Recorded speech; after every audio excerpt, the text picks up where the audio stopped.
राम राम राम राम राम राम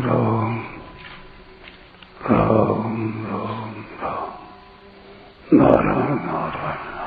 संबंध। पूर्व श्लोक में भगवान ने अर्जुन से कहा कि तू उस अंतर्यामी ईश्वर की शरण में चला जा। ऐसा कहने पर भी अर्जुन कुछ नहीं बोले, इसलिए भगवान आगे के 63वें श्लोक में अर्जुन को चेताने के लिए उन्हें स्वतंत्रता प्रदान करते हैं। इति ते ज्ञानमाख्यातम् गुह्यात् गुह्यतरं मया विमृश्य तदशेषेण यथेच्छसि तथा कुरु।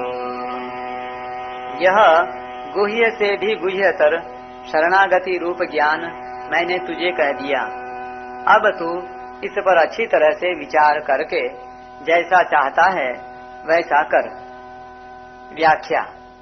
इति ते ज्ञानमाख्यातम् गुह्यात् गुह्यतरम मया। पूर्व श्लोक में सर्वव्यापक अंतर्यामी परमात्मा की जो शरणागति बताई गई है, उसी का लक्ष्य यहाँ इति पद से कराया गया है। भगवान कहते हैं कि यह गुह्य से भी गुह्यतर शरणागति रूप ज्ञान मैंने तेरे लिए कह दिया। कर्मयोग गुह्य है और अंतर्यामी निराकार परमात्मा की शरणागति गुह्यतर है। योग युक्त बुद्धि वाले कर्मफल का त्याग करके अनामय पद को प्राप्त हो जाते हैं। दूसरे अध्याय का 51वां श्लोक। जो प्राप्ति ज्ञान योग से होती है वह प्राप्ति कर्म योग से हो जाती है। चौथे अध्याय का 38वां श्लोक। योग युक्त मुनि बहुत जल्दी परमात्मा को प्राप्त हो जाता है। 5वें अध्याय का 6वां श्लोक। कर्म फल का त्याग करने पर सदा रहने वाली शांति प्राप्त होती है। 5वें अध्याय का 12वां श्लोक। आदि श्लोकों से कर्मयोग परमात्मा प्राप्ति का स्वतंत्र साधन सिद्ध होता है। ऐसे कर्मयोग को गुह्य कहते हैं। जड़ता से संबंध विच्छेद करके निराकार परमात्मा के शरण हो जाना यह कर्मयोग से भी अधिक महत्व का है, इसलिए इसे गुह्यतर कहते हैं। सूर्य को मैंने ही उपदेश दिया था, वही मैं तेरे को कह रहा हूँ। चौथे अध्याय का 3वां श्लोक। संपूर्ण जगत मेरे से ही व्याप्त है। 9वें अध्याय का 4वां श्लोक। क्षर से अतीत और अक्षर से उत्तम पुरुषोत्तम मैं ही हूँ। 15वें अध्याय का 18वां श्लोक। आदि बातों में भगवान ने अपनी भगवत्ता प्रकट की है, इसलिए ये बातें गुह्यतम हैं। तू केवल मेरी ही शरण में आ जा, फिर तेरे को किंचन मात्र भी करना नहीं है। मैं तेरे को संपूर्ण पापों से मुक्त कर दूंगा। तू शोक चिंता मत कर। इस प्रकार अपनी शरणागति की बात कहना सर्वगुह्यतम है, जिसमें कर्मयोग, ज्ञान योग, भक्ति योग आदि सब साधनों का वर्णन होता है। उस योग शास्त्र को परम गुह्य कहा गया है। 18वें अध्याय का 68वां और 75वां श्लोक। विमृश्य तदशेषेण। गुह्य से गुह्यतर शरणागति रूप ज्ञान बताकर भगवान अर्जुन से कहते हैं कि मैंने पहले जो भक्ति की बातें कही हैं उन पर तुम अच्छी तरह से विचार कर लेना। भगवान ने इसी अध्याय के 57वें 58वें श्लोकों में अपनी भक्ति की यानी शरणागति की जो बातें कही हैं उन्हें एतत् पद से लेना चाहिए। गीता में जहाँ जहाँ भक्ति की बातें आई हैं उन्हें अशेषेण पद से लेना चाहिए। गीता में भक्ति की बातें इन श्लोकों में आई हैं। संपूर्ण योगियों में भक्ति योगी श्रेष्ठ है। 6ठे अध्याय का 47वां श्लोक। मेरी शरण लेने वाले माया को तर जाते हैं। 7वें अध्याय का 14वां श्लोक। सब कुछ वासुदेव ही है, इस प्रकार मेरी यानी भगवान की शरण लेने वाले महात्मा अत्यंत दुर्लभ हैं। 7वें अध्याय का 19वां श्लोक। अनन्य भक्ति से मैं सुलभ हूँ। 8वें अध्याय का 14वां श्लोक। अनन्य भक्ति से परम पुरुष की प्राप्ति होती है। 8वें अध्याय का 22वां श्लोक। दैवी संपत्ति के आश्रित महात्मा लोग अनन्य मन से मेरा भजन करते हैं। 9वें अध्याय का 13वां श्लोक। दृढ़ निश्चय वाले भक्त निरंतर कीर्तन करते हुए तथा मुझे नमस्कार करते हुए भक्ति पूर्वक मेरी उपासना करते हैं। 9वें अध्याय का 14वां श्लोक। अनन्य भक्त का योगक्षेम मैं वहन करता हूँ। 9वें अध्याय का 22वां श्लोक।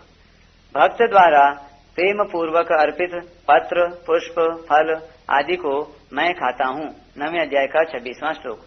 तू जो करता है, हवन करता है, दान देता है और तप करता है, वह सब मेरे अर्पण कर। 9वें अध्याय का 27वां श्लोक। सब कर्म मेरे अर्पण कर दे तो तू शुभाशुभ फल रूप बंधन से मुक्त हो जाएगा। 9वें अध्याय का 28वां श्लोक। मेरे में मन वाला हो, मेरा भक्त हो, मेरा पूजन करने वाला हो और मेरे को नमस्कार कर। 9वें अध्याय का 34वां श्लोक। सब प्रकार से मेरे में लगे हुए भक्तों का अज्ञान मैं दूर कर देता हूँ, जिससे वे मेरे को ही प्राप्त होते हैं। 10वें अध्याय के 9वें से 11वें श्लोक तक। अनन्य भक्ति से ही मैं देखा और जाना जा सकता हूँ तथा मेरे में प्रवेश किया जा सकता है। 11वें अध्याय का 54वां श्लोक। अनन्य भक्ति वाला पुरुष मेरे को ही प्राप्त होता है। 11वें अध्याय का 55वां श्लोक। मेरा भजन करने वाला भक्त अति उत्तम योगी है। 12वें अध्याय का 2रा श्लोक। जो सब कर्मों को मेरे अर्पण करके मेरे परायण हो गए हैं, उनका मैं बहुत जल्दी उद्धार करता हूँ। 12वें अध्याय का 6ठा और 7वां श्लोक। तू मेरे में ही मन और बुद्धि को अर्पित कर दे तो मेरी प्राप्ति हो जाएगी। 12वें अध्याय का 8वां श्लोक। अव्यभिचारी भक्ति योग से मनुष्य गुणातीत हो जाता है। 14वें अध्याय का 26वां श्लोक। सर्वभाव से मेरा भजन करने वाला भक्त सर्ववित है। 15वें अध्याय का 19वां श्लोक। आदि आदि। विमृश्यै तदशेषेण कहने में भगवान की अत्यधिक कृपालुता की एक गूढ़ाभिसंधि है कि कहीं अर्जुन मेरे से विमुख न हो जाए। इसलिए यदि यह मेरी कही हुई बातों की तरफ विशेषता से ख्याल करेगा तो असली बात अवश्य ही इसकी समझ में आ जाएगी और फिर यह मेरे से विमुख नहीं होगा। यथेच्छसि तथा कुरु। पहले कही सब बातों पर पूरा पूरा विचार करके फिर तेरी जैसी मर्जी आए वैसा कर। तू जैसा करना चाहता है वैसा कर। ऐसा कहने में भी भगवान की आत्मीयता, कृपालुता और हितैषिता ही प्रत्यक्ष दिख रही है। पहले 7वें अध्याय के 2 श्लोक में वक्ष्याम्य शेषतः। 9वें अध्याय के पहले श्लोक में इदं तुते गुह्यतमं प्रवक्ष्याम्येन सूयवे। 10वें अध्याय के पहले श्लोक में वक्ष्यामि हित काम्यया। आदि श्लोकों में भगवान अर्जुन के हित की बात कहते आए हैं, पर इन वाक्यों में भगवान की अर्जुन पर सामान्य कृपा है। न श्रोष्यसि विनंक्ष्यसि। इस श्लोक में अर्जुन को धमकाने में भगवान की विशेष कृपा और अपनेपन का भाव टपकता है।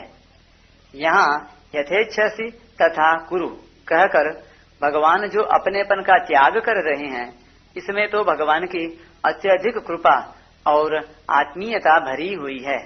कारण कि भक्त भगवान का धमकाया जाना तो सह सकता है, पर भगवान का त्याग नहीं सह सकता। इसलिए न शोष्यसि विनंक्ष्यसि आदि कहने पर भी अर्जुन पर इतना असर नहीं पड़ा जितना यथेच्छसि तथा कुरु कहने पर पड़ा। इसे सुनकर अर्जुन घबरा गए कि भगवान तो मेरा त्याग कर रहे हैं, क्योंकि मैंने यह बड़ी भारी गलती की कि भगवान के द्वारा प्यार से समझाने, अपनेपन से धमकाने और अंतर्यामी की शरणागति की बात कहने पर भी मैं कुछ बोला नहीं, जिससे भगवान को जैसी मर्जी आए वैसा कर यह कहना पड़ा। अब तो मैं कुछ भी कहने के लायक नहीं हूँ। ऐसा सोचकर अर्जुन बड़े दुखी हो जाते हैं। तब भगवान अर्जुन के बिना पूछे ही सर्वगुह्यतम वचनों को कहते हैं, जिसका वर्णन आगे के श्लोक में है। परिशिष्ट भाव यथेच्छसि तथा कुरु।